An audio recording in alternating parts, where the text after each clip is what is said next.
그동안 잘 지내시고. 네. 우리 오늘부터는 이제 동양 고전에 대해서 네. 동양시. 예, 동양시. 우선 중국 시인들. 네, 네. 우선 오늘부터 도연면부터 시작을 네. 하고 그 다음에 뭐 이백, 두보 이렇게 네. 소동파 뭐 이런 네. 사람들. 도연명 너무 좋아요. 도연명 선생님부터 너무 아니요. 좋으신 이유. 아니. 저는 뭐. 맞아. 아, 이번에 참 그거 책도 쓰시니까. 네. 뭐 아직까지 책은 나오지 않았는데. 네. 그러니까 저는 뭐 이 유튜브에서 몇 번이나 말씀을 드린 것 같습니다만 이 중국 사람들 중에서 네. 이 뭐랄까 아나키즘과 좀 관련된 이런 사상가들, 네. 문학인들 네. 좀 흥미를 가지고 있는데 네. 물론 뭐 노자, 장자 같은 사람들을 제일 먼저 꼽을 수가 있지만 네. 그 사람들 이야기는 좀 이렇게 건조한다 할까, 뭐 좀 철학적인, 네. 훨씬 더 또 문학적인 그런 감수성을 잘 보여주는 네. 사람은 역시 도연명이 아닌가라는 생각이 들어서 네. 그래서 뭐 기글의사 네. 같은 시나 또는 뭐 도하원, 네. 도하원 뭐 기나시, 도하원 시, 그러니까 뭐이 뭐랄까 뭐 도원경이라 하기도 하고 네. 여러 가지 그러니까 좀 동양적 유토피아. 그런 원형이 이 시집에 다 있더라고요. 예, 예, 네네. 예. 그래서 뭐 그런 의미에서 굉장히 좀 재미있고 또 흥미로운 사람이기 때문에 네. 도연명을 선택을 했는데, 그러니까 지금까지 도연명을 주로 이제 뭐 전원시인 네. 또는 뭐 최근에 와서 또 생태시인이라고 하기도 하고 또는 뭐 수레시인 뭐 이렇게 자연시인 예, 뭐 여러 가지로 네. 불리는 사람인데 네. 사실은 굉장히 오래된 사람이에요. 그러니까 한 진짜. 4세기, 5세기, 네. 4세기 태어나서 5세기에 죽었으니까 네. 거의 뭐 한 1600년 전의 사람이죠. 네. 우리가 사는 게 21세기인데 그렇지 않습니까? 네. 모르겠어요. 저는 1600년 전 사람, 예를 들어 우리나라 같으면은 뭐 삼국시대 이럴 텐데, 네. 그 당시 사람들의 생각이나 뭐 문학 작품이나 뭐 향가 같은 이런 게 있지만 삼국시대에. 그래서 그 별로 그렇게 가슴이 와닿지 않는다 하면 좀 이상하다. 하여튼 좀 굉장히 좀 거리가 멀게 느껴지는데, 그렇잖아요. 고려시대 작품도 그렇고, 조선시대 뭐 이렇게 시대를 읽어봐도, 시조나 시대를 읽어봐도, 네. 가슴이 확 닿진 않은데, 이 1600년 전 사람인 도연명의 시는 굉장히 좀, 막 점여들죠. 예. 맞아요. 그래서, 참 희한하다라는 생각을 했어요. 네. 근데 뭘, 주말이 아니라, 지난 한 1600년 동안에 많은 사람들이 사실 도연명을 좋아했죠. 네. 살아계실 때는 그다지 뭐 유명한 시인이 그러니까 아니었어요. 살아있을 때 명성이 없어야지 진짜 시인인 것 같아요. 돌아가시고 난 뒤에 네. 좀 한참 뒤에 네. 이 시인들이 이제 도연명 사상가들도 도연명을 이제 더 받들기 시작을 하고, 네. 근데 살아있을 때는 뭐 한 125수 정도 시를 남겼다 그러는데 굉장히 가난하게 살았어요. 끝까지 가난하게 네. 사시고, 네. 진짜 가난하게 살았는데, 유명해지지도 않았고. 예. 네. 유명하지도 않고, 근데 이 사람이 이제 중요한 것은 저는 이 도연명의 생애와 시가 네. 스스로 그렇게 선택을 해서,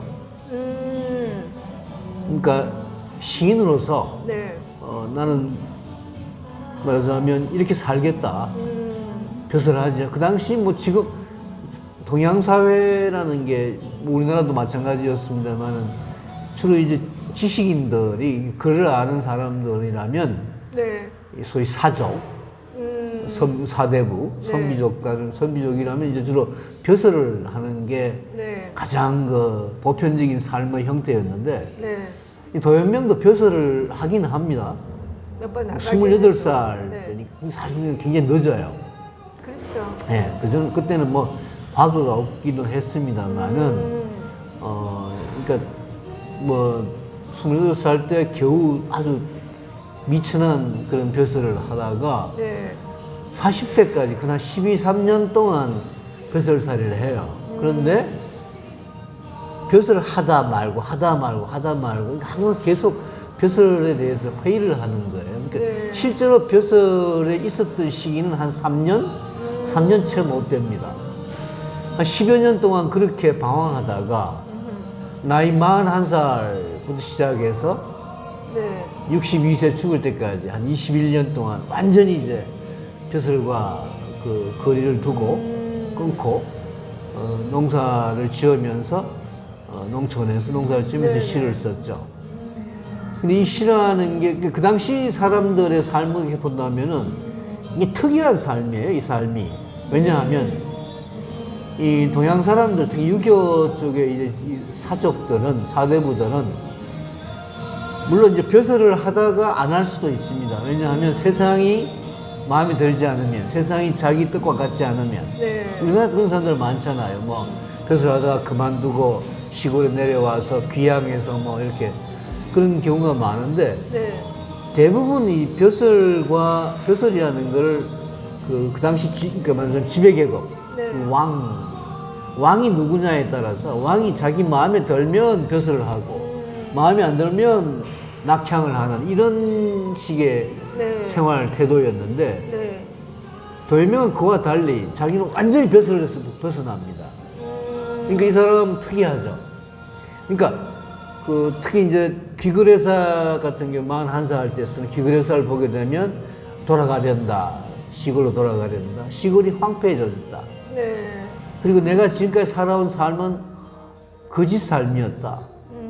참된 삶을 살기 위해서 내가 농촌으로 간다. 이렇게 얘기를 하거든요. 그러니까 이런 식으로 농촌에 들어가서 죽을 때까지 벼슬에 전혀 연연하지 않고 시만 쓰다가 농촌에서 죽은 사람은 도현명이 거의 유일해요. 아, 그래요? 네, 그런 점에서 특이한 시인이죠. 특이한 지식인, 특이한 선비고. 도현명, 그런 점에서 도현명은, 뭐라고 할까요? 그 당시에 전통적인 어떤 유교 쪽 지식인들은 물론이거니와 도교 쪽 사람들하고도 달랐어요. 이 도현명의 삶은 어떻게 보면 제3의 형태라고 할 수가 있죠. 전 그걸 좀 아나키즘과 연관시켜서 생각을 네. 하려고 하는데, 왜냐하면 네. 이 유교 쪽 사람들은 어떻게 하든 벼슬을 해야 된다고 생각을 해요. 벼슬을 한다는 게 무조건 어떤 출세욕만은 아니에요. 세상을 구제해야 된다. 그러니까 공자님 말씀처럼 이제 예, 배웠으니까 공자 나가서 말씀. 써야 예, 된다. 그럼요. 네. 공자 말씀이 뭐 벼슬을 해서 돈 벌어라 이게 아니고 네, 네. 명성을 쌓아라 그것도 물론 있지만 네. 우선 세상을 구해라. 네, 네. 그게 선비의 도리다. 네. 이게 유교의 가르침이죠. 네. 반면에 도교는 그 다 헛거다. 다 헛일이다. 무의가 최고다. 유교의 유의. 네. 그러니까 유의라는 건 뭐든지 해야 되는 거잖아요. 네. 이 도교는 무의죠. 하지 마라. 그래서 이제 숨어 사는 거예요. 노자, 장자 그랬고 이제 한데 이 도현명은 유교의 지식을 받은 유교 지식을 닦은 이런 유교적 지식인 출발을 해서 네. 벼슬을 시작하는데 네.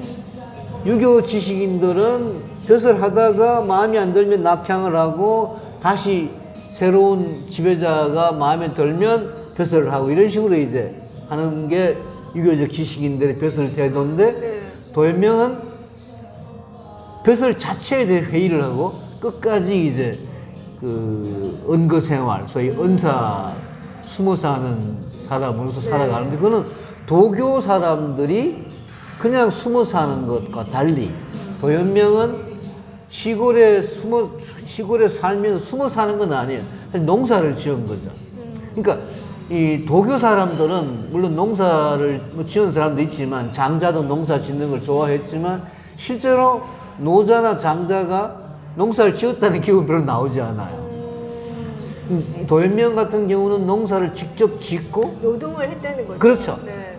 또 농민들을 찬양을 하고 농민들과 교류를 하고 네. 농민들과의 삶을 나중에 도원경 같은 이 시에 도하원 시에 자신의 이상적인 유토피아에 농민들과 더불어 사는 삶을 이상으로 얘기를 합니다. 유토피아로 얘기를 합니다. 실제로 유교에서도 옛날에 얘기 같은 책에 보면 대동사회라 그래가지고 사람들이 함께 사는 세상. 그 다음에 도교의 노자도 보면 도덕경 80장에 보면은 이 아무런 전쟁도 없고 닭소리, 개소리도 안 들리게 도구를 사용하지 않고 평화롭게 사는 사람들의 모임, 삶. 네. 장자도 그 비슷한 이야기를 하고 여러 가지 동양적 유토피아를 유교나 도교나 다 그렇게 그립니다. 그런데 유교나 도교는 항상 지배자, 왕, 임금이 성인인 현명한 이런 사람들을 전제로 하고 또 이상사회를 이야기를 해요.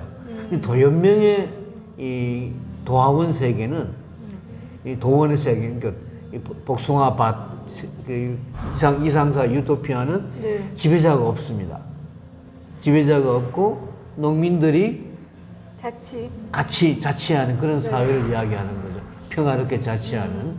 그런 점에서 사실은 유교나 도교보다도 도연명의 그 도하원이 훨씬 이 아나키즘에서 말하는 그런 어떤 자유롭고 자치하는 자연 속에서 제가 자유자치 자연이라고 하는 걸 굉장히 좋아하는데 그런 어떤 이상사회를 도연명이 제일 잘 보여준다 이렇게 저는 생각을 해요. 그래서 도연명을 어떤 자연시인 또는 생태시인이라고 하는 측면도 물론 중요하지만 그보다도 저는 어떤 그 지배자가 없는 그런 자유자치 자연의 어떤 그 이상사회를 추구한 그런 시인으로 그런 의미에서 굉장히 아나키즘적인 그런 그 동양 문학인이자 시인으로 생각을 합니다. 선생님 어떻게? 저도 이제 그 교수님 말씀 그런 것 같고요. 그리고 이제 제가 이걸 읽으면 처음에는 400몇 년 사람이라서 그때 이게 진짜 철기 시대인가요? 철기 시대는 아니고 벌써 어디서 철기 시대 이미 들어왔죠. 문명 사회죠. 예, 맞습니다. 예. 그래도 그때도 전쟁도 하고 그럼요. 왕도 있고 이렇게 치열한 시대였더라고요. 특히 위진 시대, 도연명이 살았던 시대가 그랬죠. 그렇기는 하지만 그래도 이제 300 몇 년에서 400 몇 년 사람이라 가지고 진짜 옛날 사람이다 그런 생각을 하면서 읽었거든요. 근데 이게 막 빠져 들어가는 거예요. 그리고 너무 그 사람의 어떤 그러니까 이제 살아가는 그 태도나 이게 정신이나 이런 게 너무 좋은 거예요. 그래가지고 그러니까 이 독서를 안 했으면 도연명을 모르고 사는 인생이잖아요. 근데 도연명을 아는 인생이 훨씬 낫다. 뭔가 새로운 또 하나의 영역이 들어오는 것 같은 그런 좀 생각이 들었었거든요. 그리고 제가 느낀 것은 이것이 시인이다. 약간 이런 생각. 이 사람이 학문도 뛰어나고 그랬다고 하더라도 또 이제 그 공자의 제자들처럼 관직에 가서 세상을 위해서 쓰여지고 그 험난한 투쟁 속에서 뭔가 자기가 또 자기 주장을 하면서 그 세상에 기여를 하고 이런 거를 좋아할 수도 있잖아요. 그런 것에 삶의 보람을 느낄 수도 있는데 이 사람은 그냥 좀 기질상 그렇지 않을까 싶어요. 항상 자연이 생각나는 거예요. 자기가 두고 온 고향, 거기서 그 자연 속에서 그 자연의 이치에 따라서 사는 그 삶의 가치, 그 삶의 가치를 너무 깊숙이 아는 거죠. 항상 그게 생각나서 이제 그 사람들하고 아기다툼하는 거기에 있지 못하고 계속 이제 돌아오는데 그 돌아온 결과 사실 너무 또 가난한 거예요. 보면은 보통 이제 우리가 조선 시대의 그런 선비들 보면 가난을 노래하지만 실제로는 다 양반이라서 사대부라 가지고 이렇게 노비에 거느리고 뭐 이런 사람들이 많잖아요. 예, 예, 근데 예. 가난을 하나의 어떤 시적 수사로 활용하는 그런 게 많은데 이 사람은 실제로 가난해가지고 구걸도 하고 맞아요. 네. 예, 예. 그리고 어디 보면은 그 한 달에 밥 9번 먹고 예. 갓은 10년에 한 개 이런 표현도 있더라고요. 예. 그리고 겨울에도 거친 배옷 진짜 없고 그 자식도 5이나 있었는데 애들도 다 가난하게 사는 거죠. 예. 그래서 이제 그럼에도 불구하고 이 사람 이 시에서 이렇게 느껴지는 거는 이 사람이 전혀 가난하게 안 느껴지는 거예요. 자기는 이게 뭐라 그러죠? 어떤 자연의 이치? 그 이치에 따르는 삶의 그 기제를 자기 안에 가지고 있기 때문에 거기서 굉장히 어떤 아름다움을 항상 도출해내는 것 같아요. 가난하지만 그렇게 사는 삶에 그걸 쓰는 게 결국 시인이잖아. 일생 동안 이 사람은 시인의 기질로 살아왔다. 이런 생각이 들고 그게 굉장히 좀 이렇게 멋있게 느껴지더라고요. 시인은 이래야 된다. 다른 사람은 모르겠지만 이 사람은 진짜 본 시인, 진짜 타고난 그런 좀 시인이라서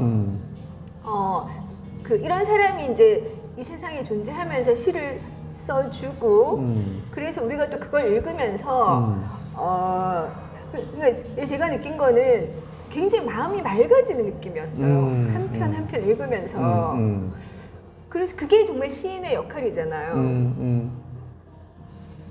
순수한 시인의 역할. 네. 예, 예. 그래서 너무 이제 막 그 애정이 가는 이런 사람이었는데 또 저한테 인상적인 것은요. 그 이분이 그 동네 사람들하고도 되게 친하고 예, 예. 사람을 되게 좋아하더라고요. 예, 예. 그래서 멀리서 뭐 친구가 오거나 친척 만나는 것도 거기서 그러니까 꼭 자연만 좋아한 게 아니라 자연 속에서 사람들하고 어울려가지고 이제 마음을 이렇게 진심 어린 마음을 터놓고 이렇게 노는 거. 그리고 술 한잔 하는 거 이런 거를 굉장히 이제 즐기고 이거보다 더 행복한 삶은 없다 이렇게 생각을 한 것 같아요. 네, 네, 맞습니다. 그런 점에서 그 사람을 되게 좋아하는 그것도 저는 보통 이제 또 약간 독불 장군 같이 혼자 시골에 살고 뭐 이런 그렇게 좀 처음에 생각했었거든요. 근데 시를 읽다 보니까 이 사람 항상 사람을 그리워하고 그랬다는 거를 또 보게 되니까 인정이 많고 그런 사람이었고요. 또 이 사람이 계속 이제 그 성현들의 말씀, 이 사람이 이상사회에 있는 그 성현들의 그때 요순시대 그런 데인가? 뭐 하여튼 그런 시대의 어떤 그 또 뭐 공자 뭐 이런 그런 사람들의 그 삶을 항상 사모하는 그런 게 있잖아요. 그 정말 이렇게 공부 잘하는 사람, 공부 딱 해가지고 자기도 그렇게 살려고 노력하는 그런 그런 사람이기도 하구나 이런 생각도 이제 들었고요. 그다음에 또 표현이 너무 이렇게 솔직하고 한없이 소탈하다 그래야 되나요? 슬프면 그냥 슬프다는 글씨가 많더라고요. 그리고 또 뭐 인생이 한 번 나면 한 번 가는 건 정한 이치다. 이런 것들도 사실은 매시에 조금 그런 이제 표현들이 있는데 죽음을 늘 이제 또 이렇게 생각하면서 그 인생에 대해서 굉장히 좀 슬프게 얘기를 하고 있는데 그게 왜 이렇게 좀 우아하게 또 느껴지더라고요. 예. 하여튼 뭐 저의 이게 좀 시다 보니까 제가 좀 두서없이 얘기를 많이 했습니다. 아니요. 선생님 말씀에 한두 가지만 제가 보충을 하면은요. 그러니까 도현명이 정말 가난했느냐에 대해서 조금 논쟁 같은 게 있어요. 있을 수 충분히 있을 것 같아요. 예. 우선 도현명의 할아버지 도간이라는 사람이 있었는데 네. 할아버지 위 할아버지. 증조 할아버지. 예. 네. 그 사람은 굉장히 좀 네, 높은 네. 벼슬을 했어요. 네. 그런데 벼슬을 장군으로서 굉장히 그 도현명이 자랑을 하죠. 네. 그런데 한족은 아니었던 것 같아요. 그래서 좀 이렇게 좀 무슨 소수민족이었다고 할까요? 뭐 그런 그랬다는 어떤 또 역사적인 기록도 없잖아 있어요. 어쨌든 간에 그 정조 할아버지는 그랬는데 이제 밑으로 내려오면서 도연명대에 오게 되면 상당히 좀 가난해졌는 것 같아요. 특히 아버지는 벼슬을 못하고 뭐 이래서 근데 도연명도 그래도 처음에는 뭐 그다지 가난하지는 않았다. 왜냐하면 이렇게 시에 보면은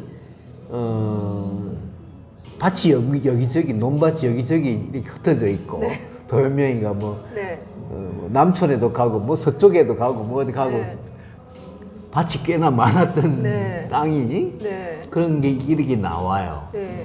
여기서 추수하고 저기서 추수하고 뭐 이랬다는 이야기도 나오고 또 뭐 종아이가 뭐 나를 맞아들였다라니까 집에 뭐 그런 이야기도 나오고 하니까 그냥 그러니까 글식도 나중에 하긴 하는데 집이 불타고 나서 뭐 이렇게 저렇게 남촌에 이제 살다가 시골에 살다가 글식도 하긴 하는데 또 배에 살기도 하고 근데 그렇게 이제 후기에 와서 이제 그렇고 초기에는 그다지 가난하지 않았다라고 하는 이야기가 또 한 가지 있고 뭐 그건 어쨌든 간에 그걸 그랬을 것 같아요.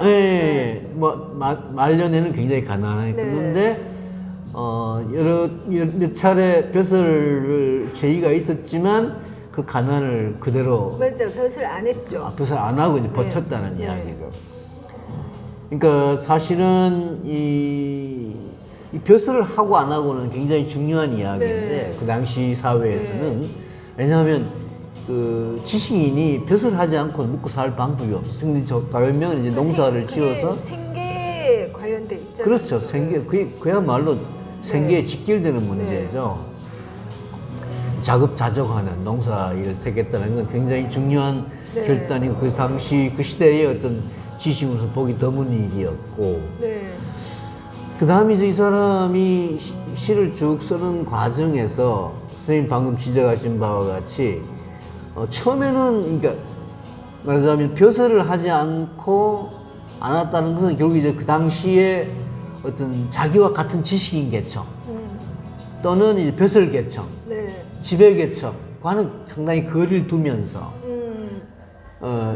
이게 선생님 말씀하신 문인들을 좋아했던 것 같아요. 문인들도 좋아했지만 그 동네 사람들 동네 사람들의 어떤 소박한 심성을 좋아하고 또 그 사람들하고 같이 뭐 낚시도 하고 되게 여흥을 즐기는 술도 한잔하는 물론 이제 친구들이 같은 문인 친구들이 순수한 문인 친구들이 찾아오면 역시 또 같이 뭐 시도 짓고 하는데 기본적으로 이 사람이 그런 지배층이나 그 당시 사실은 위진 남북 시대라고 하는 게 굉장히 어지러운 시대였고 또 빈부 갈등이 굉장히 심했고 또 뭐 여러 가지 그러니까 도연명이 유교 쪽 이제 육아 쪽 벼슬하는 사람도 벼슬하치도 싫어했지만 이 도가 쪽에 그냥 막 숨어 살면서 뭐 이렇게 막 그 세상을 완전히 등지면서 자기 어떤 그 뭐랄까 자기 또 입속은 챙기는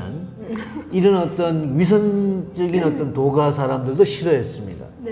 반면에 소수의 어떤 자기와 같은 생각을 하는 문인들이나 또는 이 농민들 하고 이제 친하게 지내고 했는데 사실은 그게 뭐 그렇게 많지는 않았죠. 그런 사람들이. 그래서 대체로 한 41살부터 62세에 돌아가시기 전까지 한 21년 동안의 은거 생활, 농촌 생활은 이제 외롭게 살았다라고 볼 수가 있죠.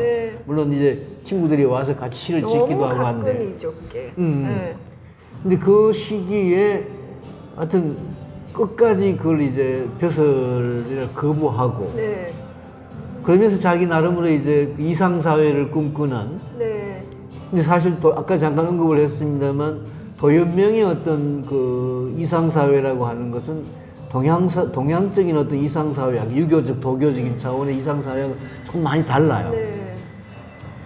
우리가 왜 그 동양의 특히 이제 우리나라에서도 예를 들어 안견이 그리는 몽유도원도 같은 그림이 있습니다. 뭐 조선시대의 최고의 걸작이라 하기도 하는데 안평대군이 세종의 셋째 아들이죠. 안평대군이 안견 이라고 하는 그 당시 화가에게 이제 뭐 안평대군이 꿈에서 뭐 몽유도원 그러니까 네. 그 도원이라고 하는 도연명의 네, 거기서 다 나온 거예요. 그럼요. 네. 몽유도원도죠. 네. 근데 우리 그게 이제 일본으로 건너가지고 뭐 우리가 최근에 이제 그게 다시 뭐 우리 돌아오고 했는 몽유도원도가 네. 그야말로 걸작 중에 걸작이라고 그러는데 근데 그 그림을 보면 막 큰 엄청난 그 심산유곡에 네. 사람들이 모여서 하는 그런 그림이에요. 그러니까 그림 전체가 이게 긴 그림인데 거기 뭐 안평대군도 글을 쓰고 또 안평대군을 좋아했던 뭐 지금 우리가 보통 아는 뭐 생육신, 사육신 하는 사람들 네. 이게 안평대군이 이제 나중에 세조 어떤 것하고 권력 투쟁 때문에 희생당하잖아요. 네. 생육신이 나오고 사육신이 나오는데 그 사람들이 다 거기 이제 한 자씩 다 써요. 그 몽유도원도 굉장히 큰 그림인데 그 안에 보면 이 거대한 산 속에 우리나라는 사실 그런 산들이 없죠. 중국에 뭐 선생님 뭐 중국에 왜 뭐 황산이나 무슨 이런 중국에 아주 그냥 그 사람들 머릿속에 다 중국이 들어있어가지고. 네. 네. 그 당시 화가들 우리나라 화가들이 그린 산수화를 보기에는 대부분 중국식 네. 산수화죠. 근데 그 몽유도원도에는 사실상 그 도연명이 그 도원경 시에서 그렸던 그 삶의 어떤 그 사람들의 삶은 나와 있지 않아요. 그 사람들은 그야말로 농사를 지으면서 서로 화목하게 지내고 뭐 이 옛날 그러니까 그 진시황 때 네. 진나라로부터 어떤 그 피해서 네. 뭐 진나라는 진시황이라는 게 굉장히 포악한 네. 왕이었잖아요. 네. 피해서 와가지고 숨어 사는 사람들이었던 네. 거예요. 네. 그러니까 이 세상은 굉장히 등진 사람들이죠. 네. 요새 얼마 전에 그 미국의 그 제임스 스콧이라고 하는 그 인류학자가 이 중국과 동남아시아가 겹치는 네. 그러니까 타일랜드나 라오스나 버마하고 이제 중국하고 지금 말하면은 이 중국 남쪽 네. 이쪽에 소수민족이 많이 살아요. 지금도. 네. 근데 이 소수민족들이 옛날에 그런 그 중국의 좀 어지러운 정치 이런 걸 피해서 네. 거기 모여 사는 사람들이었던 거예요. 그 중에 뭐 조선족 비슷한 사람도 있다고 그러는데 네. 그거를 이 스콧이라는 사람이 조미아라고 하면 그 명칭을 말이죠. 네. 그 동네 그 지역의 명칭을. 네. 그러니까 말하자면 굉장히 어떤 지배자 없이 자기들 나름으로 일종의 고원지대입니다. 굉장히 깊은 산골에. 네. 거기에서 자유롭게 자치하는 사회, 자연 속에서 네. 이런 걸 이제 추구했다라고 해서 이게 최근에 이제 그게 많이 이제 없어지고 있어요. 뭐 라오스나 또는 베트남이나 타일랜드나 이런 쪽에서 자꾸 이제 국가 권력이 거기 이제 들어가는 거예요. 그래서 지금은 뭐 어떤 경우 어떤 지역에 인류학자가 찾아내면 그때부터 좀 안 좋아지는 것 같아요. 마약 판매 같은 게 성하기도 하고 하는데 아무튼 그런 마을인 거예요. 네. 그런 도원경인데 네. 그 도원경의 이야기는 안견의 그림에서는 보기가 힘들어요. 사실상 우리가 이 말하자면 도연명이 그렇게 벼슬살이를 마다하고 20여 년간 농사를 지으면서 아주 순수한 마음으로 자연을 찬양하고 이렇게 했다는 그 일화가 중국은 물론이거니와 한반도에서도 굉장히 이게 훌륭한 어떤 시인의 선생님 말씀하시듯이 시인의 어떤 표상으로 네. 고려시대부터 시작해서 뭐 고려시대의 뭐 이인노나 뭐 이색이나 뭐 이규보나 이런 사람들도 시작해서 조선시대에 오게 되면 뭐 이태계까지 네. 김시섭이나 이태계까지 많은 사람들이 찬양을 합니다. 네. 안경 같은 사람이 그림으로도 몽유도원들을 그렸을 정도니까. 근데 문제는 뭐냐면 네. 이 사람들이 이규보도 그렇고 이색도 그렇고 뭐 김시섭은 좀 다릅니다만은 뭐 이황도 그렇고 아까 말씀드린 바와 같이 유교적 지식인들인 거예요. 네. 그러니까 도연명하고는 다르죠. 왜냐하면 이 사람들은 그냥 뭐 벼슬 할 만하면 하고 마음에 안 들면 집에 오고 시골에 오고 네. 또 벼슬 하고 이런 사람들인 거예요. 네. 도연명은 끝까지 벼슬 안 한 사람이기 때문에 그런 경우가 좀 달라요. 네. 그래서 나중에 이제 우리나라 같은 경우에는 뭐 많은 사람들이 도연명을 그리는 그런 시를 쓰고 현대 시인 중에는 백석까지도 이제 도연명의 시를 쓰는데 네. 백석이 도연명을 굉장히 좋아합니다. 도연명을 연상시키는 백석이 1941년인가에 귀농이라고 하는 그 시를 쓰는데 나 다 때려치우고 농촌에 들어가서 살고 싶다. 이런 마음을 얻는 그런 이제 도연명의 귀거래사를 연상하게 하는 그런 시예요. 네. 그리고 또 뭐 이 당나귀와 뭐 나타샤 같은 시에서도 뭐 이 프란시스 잠과 라이나 마릴케와 함께 도연명 이 세 사람을 자신의 어떤 시의 서성으로 그 찬양하는 그런 시를 쓰는데 사실은 이 백석은 농사를 짓지 않아요. 그래서 이 우리나라 시인들이나 또는 중국 시인들 중에서도 도연명을 예찬하는데 대부분이 자연 시인으로서의 도연명을 예찬하고 어떤 농사를 지으면서 시골에서 자유자치 자연을 실천한 그런 어떤 아나키적인 사상적인 시인으로서 도연명을 담지는 않습니다. 그런 점에서 저는 조금 불만이 있어요. 그렇게 이해하지 않았다는 거죠, 도연명. 그렇죠. 도연명을 이제 생태시인, 네. 자연시인, 네. 언거시인으로 얘기하면서 도연명이 실제로 추구했던 그러니까 그 도연명은 그러니까 그런 사회가 와야 된다. 이 농촌 사람들이 화목하게 살 수 있는 네. 그리고 어떤 권위로부터 떠나서 자신들 나름의 어떤 새로운 자치를 추구하는 세상이 와야 된다라고 도연명은 이야기한 거죠. 네. 지금까지 제가 보건대는 도연명에 대해서 그런 점은 별로 그렇게 주장되지 않고 우리나라에 나온 도연명에 대한 책이나 시집 같은 걸 봐도 네. 그런 얘기는 별로 나오지 않는 것 같아요. 오늘 제가 선생님 말씀도 그렇습니다만 제가 도연명에 특히 주목하는 이유는 네. 그런 점에서 도연명이라는 사람이 훨씬 그 현대적인 의미의 네. 그러니까 우리가 도연명을 자연시인 또는 그 생태시인이라고 하는 것도 네. 그게 그냥 자연에 대한 예찬, 생태적인 어떤 삶, 어떤 자연적 어떤 풍경에 대한 어떤 그런 예찬으로만 그치는 것은 아니고 네. 자연스러운 삶, 생태적인 삶이라고 하는 게 어떤 그 도연명이 그냥 시골에서 자연을 예찬했다라고 하는 것에 그치지 않고 가장 자연스러운 삶을 선택해서 자기 나름으로 20여 년 동안 그런 생활을 했던 시인으로서의 도연명 그리고 그런 시인의 입장에서 마음에서 나온 도연명의 시. 귀거래사나 도항원 시 같은 경우, 도항원기 같은 경우에 도연명의 시 전체는 네. 그런 어떤 시적인 마음 또는 어떤 시인의 마음에서 우러나오는 것으로 우리가 이해해야 되지 않느냐. 네. 이게 제 나름으로 도연명에 대한 좀 새롭게 봐야 될 점이 아닌가라는 네. 생각하는 것입니다. 저도 뭐 교수님 말씀 다 공감되고요. 그 다음에 이게 아무래도 시다 보니까 아무리 설명을 해도 네.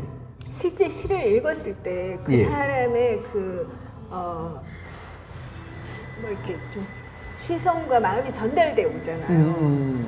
그 이제 감동이 사실은 제일 좀 크지 않나 이런 생각이 들고요. 그럼요. 왜냐면 이 사람이 그러니까 뭐라고?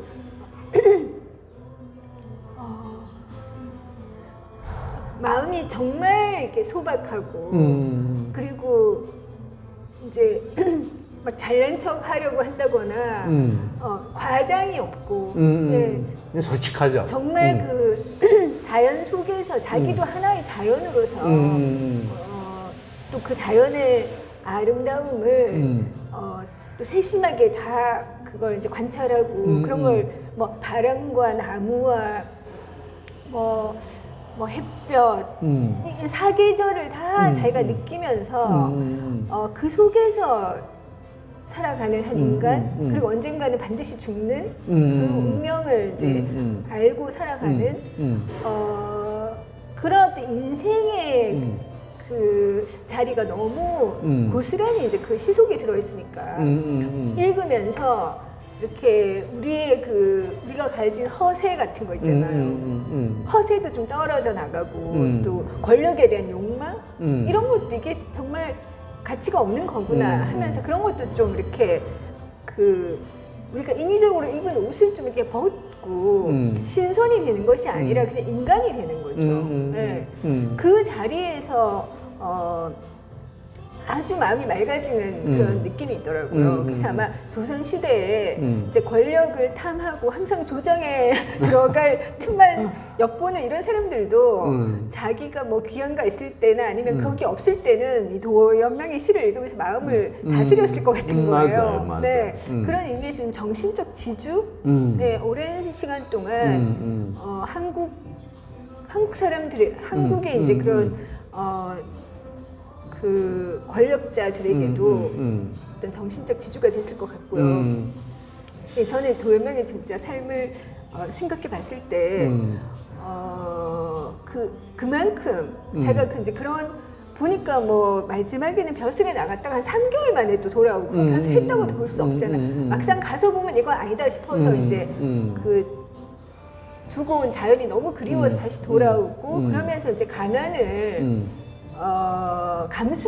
감수하고라도 이것이 더 나은 삶이라고 자기가 확신을 했던 거죠. 그래서 이제 그런 삶을 살아가는데 이제 자기는 죽고 나서의 명망도 바라지 않는다. 아마 나한테는 그런 복도 없을 거다. 죽고 나서도 자기는 명예는 없을 거다. 막 이런 얘기도 하거든요. 근데 이제 굉장히 오랜 시간 사실은 안 알려지다가 이제 후세에 뭐 계속 정신적 지주가 되잖아요. 맞습니다. 네. 그래서 그런 것도 좀 진짜 그 시인의 정신이라는 거는 물론 이 사람이 시를 남겨놨으니까 그게 이제 남아있는 거지만 사라지지 않는구나. 이게 길이 이게 남아가지고 다른 사람들의 또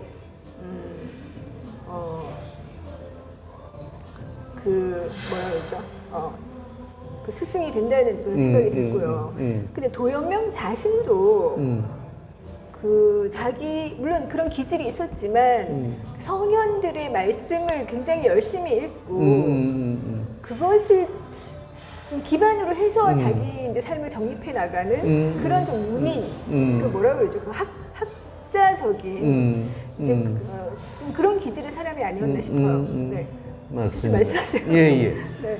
선생님 말씀 다 맞는 말씀이고, 근데 이제 도연명 씨가 사실은 그 당시 그 위진남북조 시대라고 하는 게 어지러운 시대에 있는데 시인들은 그런 어지러운 시대에도 불구하고, 그러니까 솔직하고 정직하게 시를 쓰는 것이 아니라 굉장히 좀 맞아. 꾸미고 사치스러운 현학적인. 그런 막 그 언어 유희적인 특히 뭐 현학적이라고 해요. 그 당시 이제 현학이라는 게 나와요. 이제 우리가 현학적이라고 하는 표현을 쓰잖아요. 그러니까 굉장히 좀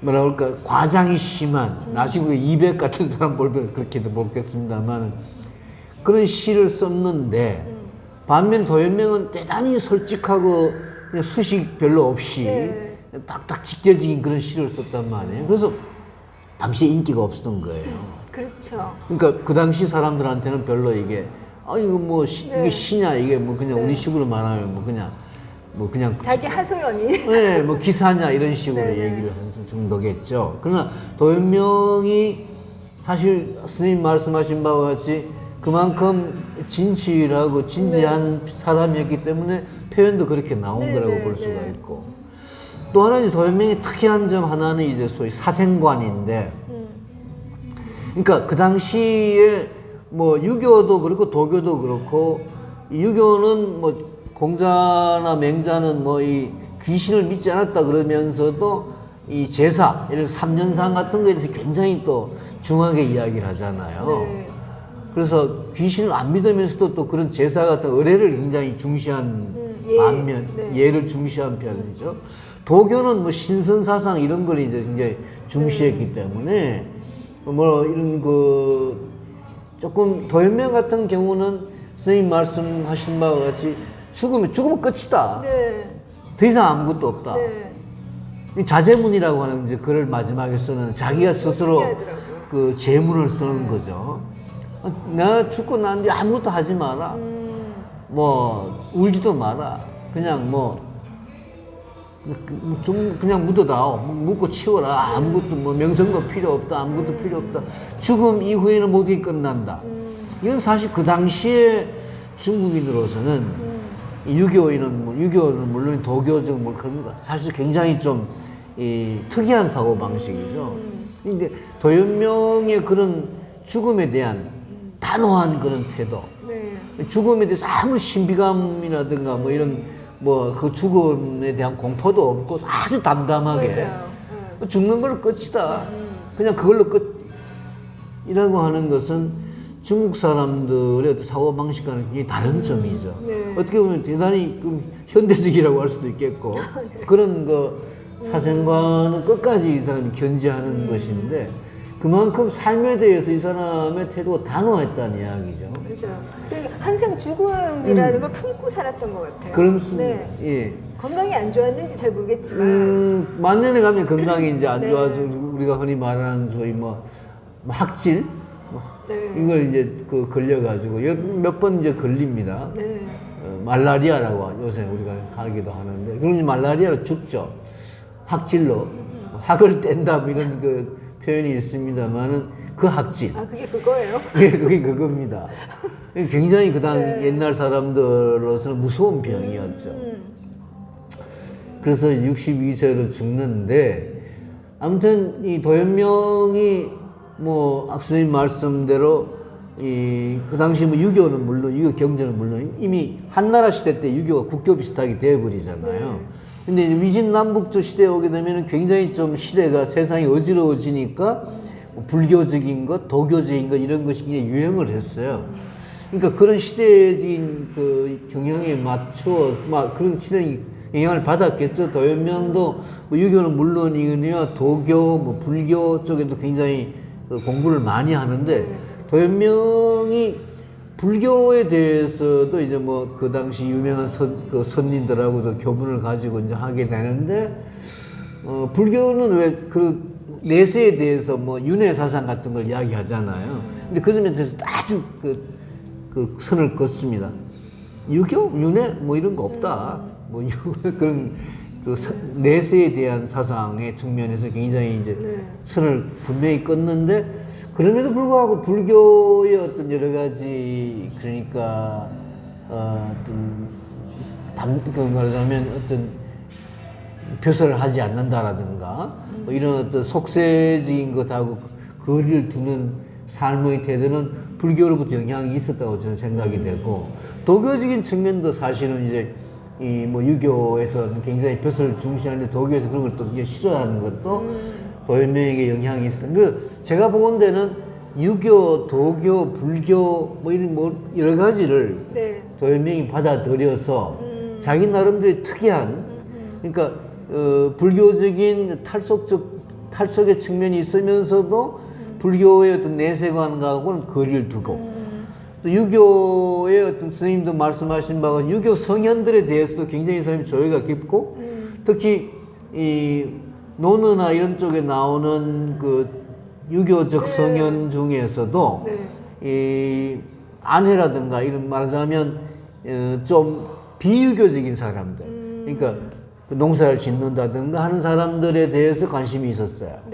이 논어라는 책이 사실은 그 굉장히 우리가 흔히 말하는 대단히 교조적인 유교의 책이라고 보통 생각을 하지만 그 안에 보게 되면 유교에 반대하는 사람들의 이야기도 많이 나와요.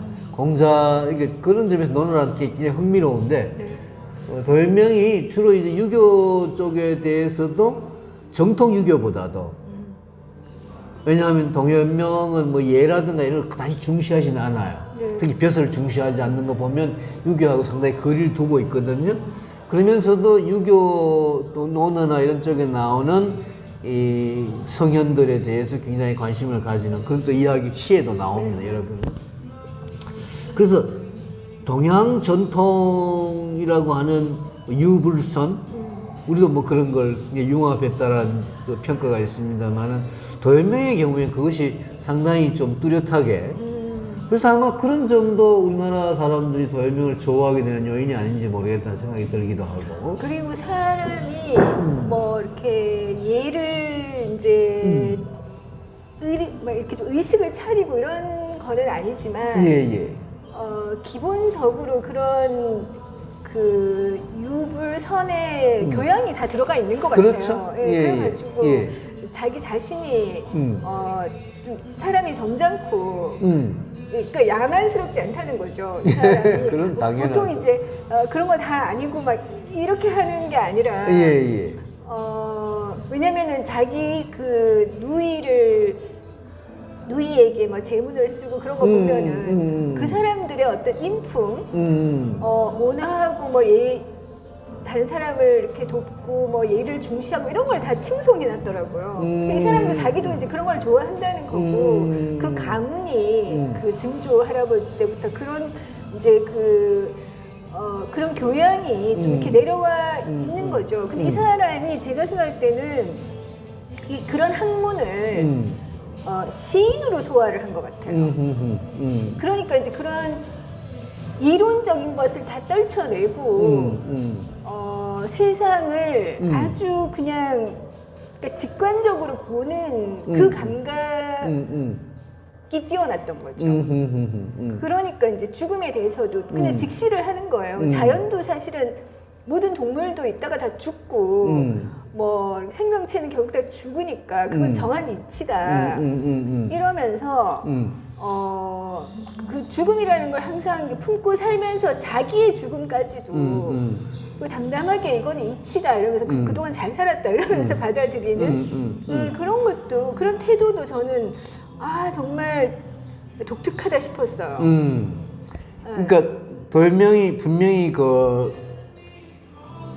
선생님 말씀하신 뭐 점잖은, 점잖다는 표현이 어떨지 모르겠는데 좀 상대적으로 말씀드리면 그 당시에 소위 그 도가들 중심으로 뭐 이른바 중림치련 이런 사람들은 굉장히 좀 특이한 그런 그 기행을 일삼은 사람들이거든요.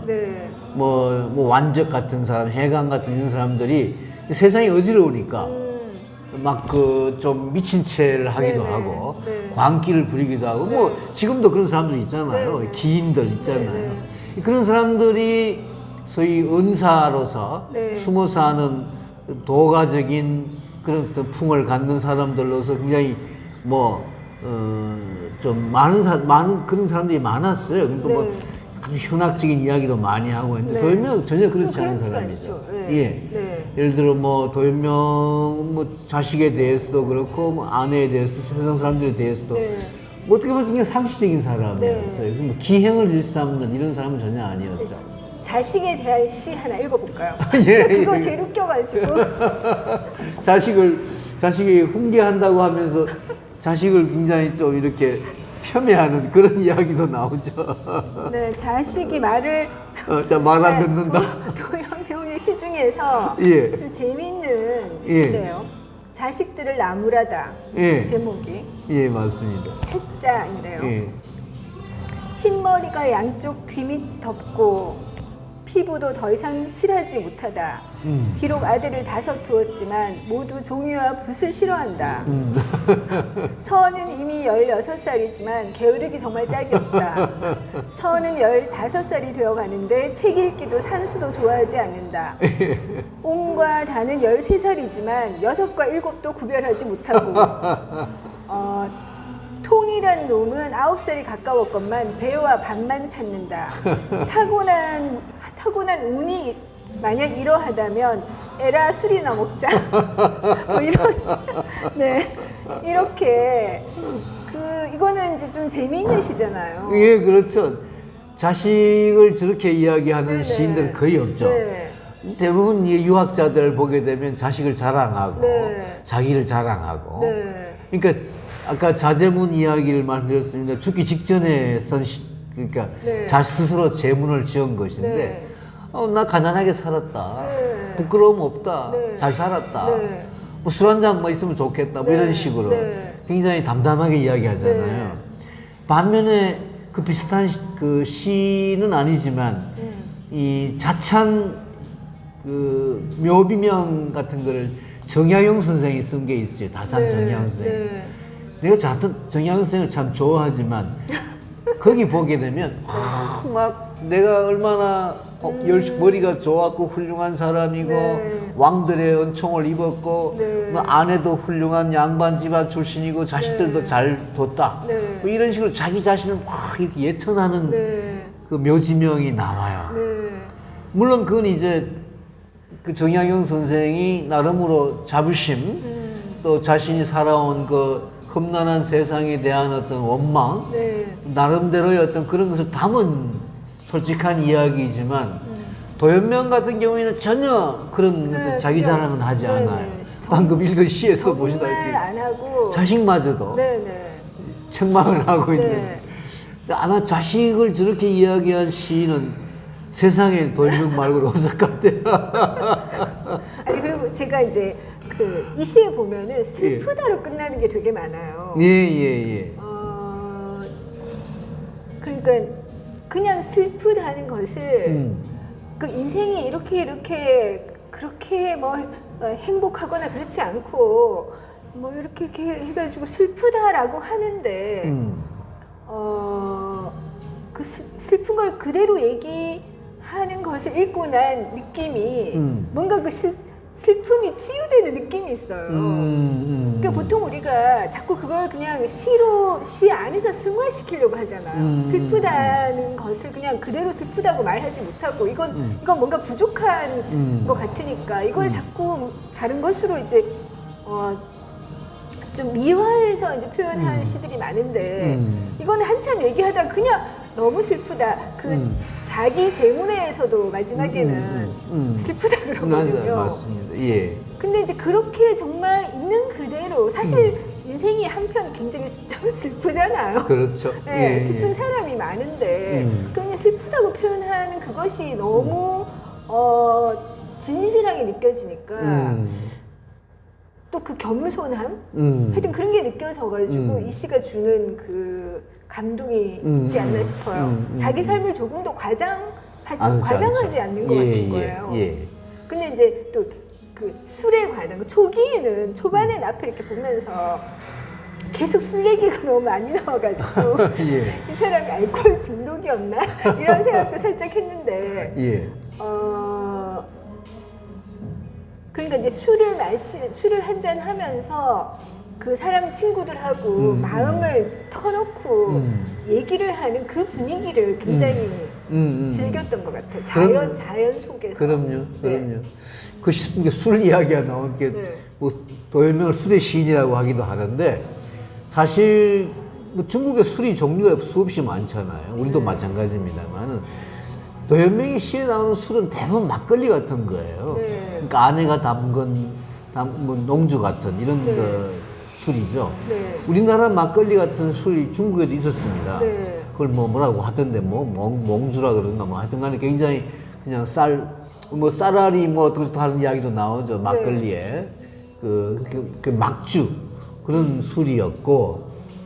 근데 제가 읽어본 바로는 도연명의 시에 나오는 술은 두 가지 의미가 있는 것 같아요. 하나는 자신을 힐링하는 자신의 어떤 외로움, 괴로움, 가난 이런 걸 이제 달래는 의미의 술이 작용하는 경우 하나하고 또 하나는 선생님이 말씀하신 바와 같이 남들과의 교류를 위한 특히 이제 시골 사람들과의 어떤 그 우리는 막걸리라는 게 그런 의미를 갖잖아요. 같이 이제 일하고 난 뒤에 추수하고 난 뒤에 또는 뭐 농사를 지으면서 이제 중간중간에 밥 대신 먹는 술 같은 거잖아요. 그런 의미인데 이 술 때문에 하도 술의 이야기가 많이 나오니까 어떤 그 평론가들은 매일 술 마시는데 무슨 가난하단 말이냐 이렇게 또 비판하기도 해요. 근데 사실은 뭐 옛날 우리나라 시골에서도 뭐 집에서 다 막걸리를 담구어서 네. 그걸 이제 즐겨 마셨던 걸 생각하면 뭐 그렇게 돈 드는 건 아니고 그렇죠. 돈 드는 건 아니었죠. 네, 정말 가난할 때는 네. 뭐 표주박도 비어 있다 할 그렇죠. 그럴 때는 그렇죠. 이제 술이 또 술조차 없는 예. 것이고 네. 또 뭐 도연명의 술이라고 하는 건 뭐 우리가 말하는 소위 쌀로 만든 술보다도 뭐 귀리로 만든 술 네. 조금 이제 그 우리나라 막걸리와 좀 다른 양상이고 네. 아무튼 서민 음식인 거죠, 그냥. 그렇죠. 농부들의 음식. 예. 네. 또 도연명의 시에 술이라는 게 그 후반에 나와요. 그러니까 이 사람이 원래부터 뭐 술을 잘 마시거나 좋아했던 사람은 아니고 네. 40대 이후에 네. 그러니까 시골에서 이제 농사를 지으면서 네. 은거 생활하는 가운데 술 이야기가 나오는 것이지 네. 뭐 알코올 중독 이런 상태는 아니고 또 근데 술이 은근히 되게 많이 좀 언급이 돼서 술을 좋아했다라는 이야기는 분명히 가능한 그 이야기인데 이후에 왜 그 중국 시인들도 술 얘기를 많이 그럼요. 하는데 술 이야기 많이 하죠. 여기서 영향을 받았나 싶기도 하더라고요. 그 당시 뭐 다른 시인도 그렇고 이제 후대에 오게 되면 뭐 이백이나 두보 같은 사람들은 네. 마찬가지 술 이야기 많이 네. 술을 많이 표현하는데 글쎄 그건 뭐 그래서 술의 시인 하는 표현은 조금 저는 아니라고 생각을 해요. 도연명을 네. 술의 시인 뭐 이렇게 이야기하면서 뭐 도연명을 담는 시인들이 특히 술을 많이 마시는 뭐 흔히들 뭐 이 가령 이규보 같은 사람들 보게 되면 뭐 술, 자연, 여자 뭐 이 세 가지를 좋아했다 뭐 이런 이야기가 나오잖아요. 도연명 같은 경우 여자는 전혀 문제가 안 돼요. 도연명이 예. 30살에 상처를 한 것 같아요. 첫째 아내를요. 아 맞다. 예, 예. 첫째 아내를. 그 둘째 아내를 하고도 이제 근데 금방 또 결혼 재혼을 했더라고요. 그렇습니다. 예. 네. 그래서 근데 이 남편이 직장을 계속 직장에 갔다 계속 돌아오고 이랬으니까 맞아요. 조금 가족들은 또 이해를 많이 힘들었죠. 힘이 들고 예, 이해를 예. 많이 해줬어야 되는구나 이해를 그렇죠. 많이 했을 예, 거예요. 예, 아마. 예, 이 예. 사람 인품이 뛰어나니까. 예. 네. 근데 이제 벼슬이라는 게 농사 짓는 것보다는 살림살이가 윤택하게 될 수 있는 그런 시대였죠. 네. 그러니까 이제 거의 2, 3년 동안 28살에 첫 그 벼슬을 해서 40살에 일종의 평택 현령이라고 하는 그러니까 우리 같으면은 뭐 면장 비슷한 네. 업장 비슷한 이런 정도의 마지막 벼슬인데 마지막 벼슬도 뭐 선생님 말씀하셨다시피 80일 만에 그만두고 네. 해서 28살 때부터 시작해서 40살까지 거의 한 13년 동안 5번 벼슬을 했다가 그만두고 했다가 그만두고 해요. 다 합쳐봐야 벼슬 다 합쳐봐야 3년이 채 안 되는 네. 그렇게 뭐 왔다 갔다 하는 생활을 하다 보니 가족들은 굉장히 힘들었겠죠. 사실 자식을 원망하는 것보다 아마 자식들은 또 아버지를 원망했을지 몰라요. 아버지는 왜 매일 저렇게 제대로 벼슬살이를 못하고 우리를 이렇게 가난하게 만드냐. 그러니까 자식들이 공부를 제대로 못했다는 이야기 아니에요, 보면. 근데 아마 그렇게 가난한 속에서 그렇게 뭐 공부를 열심히 못했겠죠. 다 그렇잖아요. 우리도 뭐 어려운 살림 사역에서 뭐 물론 뭐 개천에서 용난다는 이야기도 있지만 실제로 그게 쉬운 일은 아니죠. 네. 근데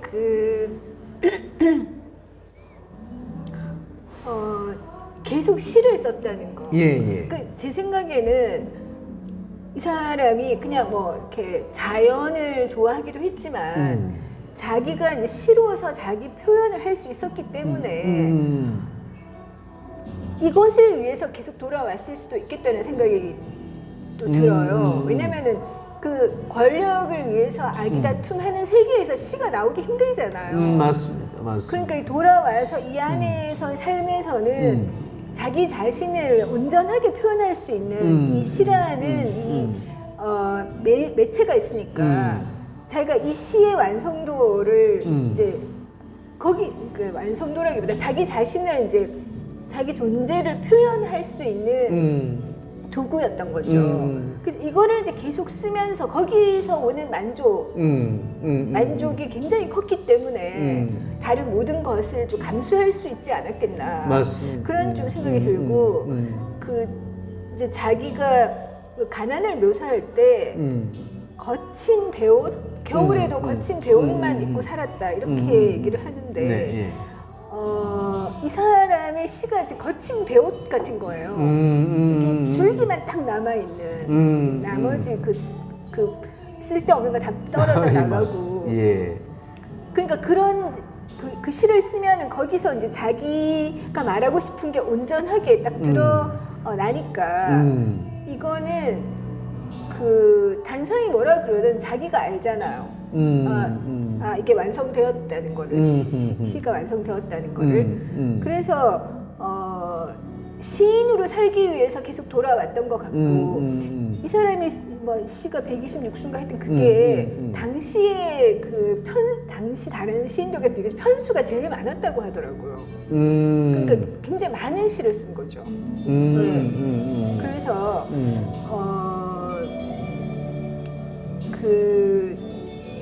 이제 제가 보는 도연명은 시인의 삶을 온전히 살아낸 사람. 그 말씀 참 좋은 말씀인데, 그러니까 시인이 되기 위해서 벼슬을 그만두고 벼슬을 물리치고 이 시인으로서 사는 자신의 삶이 자연 속에서 사는 삶이 네. 옳은 삶이라고 생각을 했고 네. 그 옳은 삶을 시로서 표현했고 네. 그래서 시의 완성도가 더 높아졌고 네. 뭐 그렇게 볼 거기서 수가 이제 있다. 만족이 자기 확실히 만족, 됐던 자기 삶의 거죠. 어떤 충이람이 네. 가능했던 네, 거죠. 네. 이 세상에 뭐 제왕도 있어, 뭐 이렇게 제왕이라기보다 이렇게 뭐 정치인도 있고 경제인도 있고 다 있어야 되지만 시인도 필요하다. 그럼요. 네.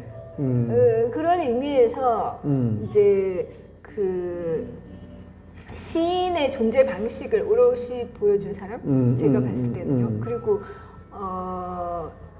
그 이후의 사람들은 실제로 이렇게까지 그 살아내지 못하지 않았을까 싶어요. 맞습니다. 지금 뭐 탐욕에 다시 이렇게 굴복하고 막 이렇게 이러기가 쉽잖아요. 시인들 중에 엉망인 사람들 네, 많잖아요. 네, 맞아요. 도연명은 그야말로 가장 그 정직하고 네, 정직하고, 솔직하고 네. 또 자신의 어떤 신념에 자신의 네. 믿음에 충실했대. 네, 그러니까 자신의 신념이라고 하는 것은 벼슬이라고 하는 것이 중요한 게 아니다. 네. 오히려 자연 속에서 스스로 자기 삶을 꾸려나가는 네. 자급자족하는 농사를 지으면서 뭐 벼슬살이를 해가지고 뭐 이렇게 돈을 얻는 것이 아니고 네. 또 누구를 지배하는 것도 아니고 어떤 그 어려운 시절에 이 도원경 시에 나오듯이 네. 도하원 시에 나오듯이 어떤 그 어지러운 시대를 피해서 그 사람들과 농촌 사람들, 그 백성들과 네. 서로 화목하게 살면서 네. 그게 상당히 그 현실과 떨어진 세상이지만은 그 나름의 그런 식의 어떤 새로운 이상 사회를 유토피아를 추구하는 네. 그런 시인. 네. 그러면서 이제 거기서 항상 아름다움을 발견했던 거죠. 그렇죠. 네, 내가 이렇게 살지만 내가 사는 모습이 제일 아름다운 삶이야. 이렇게 맞습니다. 나름 생각했을 것 같아요. 네. 맞습니다. 그렇게 선생님 말씀으로 결론을 짓는 게 괜찮겠네요. 네, 그럼 오늘 여기까지 하겠습니다. 예, 수고.